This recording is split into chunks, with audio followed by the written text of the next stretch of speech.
Tungkol lang. Ayan.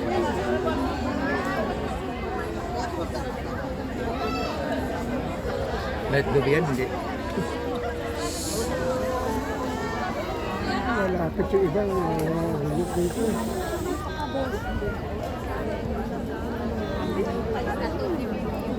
Ang ganda rin ito.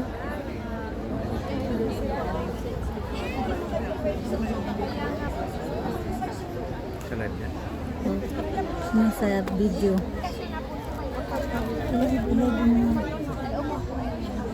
Sa Facebook, sa Facebook.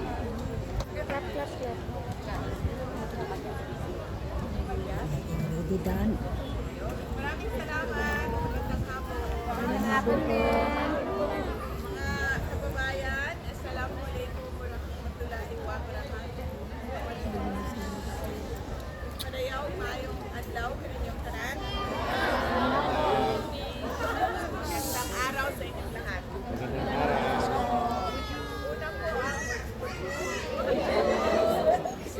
Una po ang aking magpapasalamat sa inyong lahat dahil konti lang yung time na binigay sa atin na makapaghanda.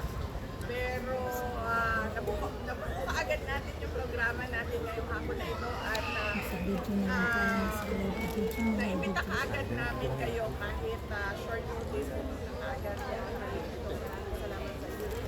Hindi naman iniwanan mga trabaho ninyo, di ba? Oh, lolo. Kami iniwan. Absent. Iniwanan. Ito po ang pagpapasalamat ko sa mga organizers. Tinawagan namin sila kaninang umaga kasi nagpabiyahe ako kaninang umaga. Sabi ko, meron kaming 4 na oras. Yung camera ba? Yung picture dira. Sa Paris. May 4 na oras kami sa Paris. Baka gusto ng mga malapit sa Paris or mga nasa nakatira o nagtatrabaho sa Paris na mag-tipon-tipon para personal nilang marinig yung pagpapasalamat ko. Kaya thank you sa ating mga organizers. Taas nyo na lang yung kamay ninyo. Maraming salamat. Tulungan nila kami para mabuo yung pagsasama natin ngayong hapon na ito.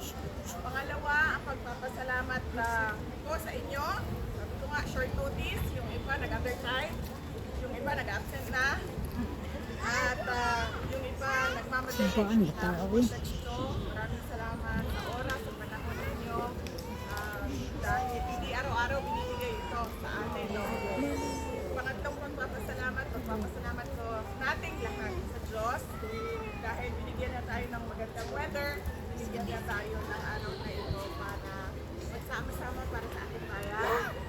At ang susunod na pagpapasalamat ay mula sa akin para sa inyong lahat. Nagpapasalamat ako sa tulong ninyo, sa kampanya ninyo, sa suporta ninyo sa akin sa karaang 2022 at para sa mga senators, ang Duterte senators nung nakaraang 2025 elections. Maraming salamat sa inyo.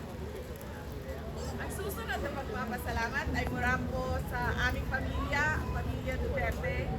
Napakalaki ng utang na loob namin sa inyong lahat sa pagkakataon na ibinibigay ninyo sa amin na makapag-servisyo sa ating bayan. Naku kayo ang amo ang utang nga kabubuton kaninyong tanan. Sa igayon, naglahatag ninyo kanamo nga makaservisyo sa ato ang nasod.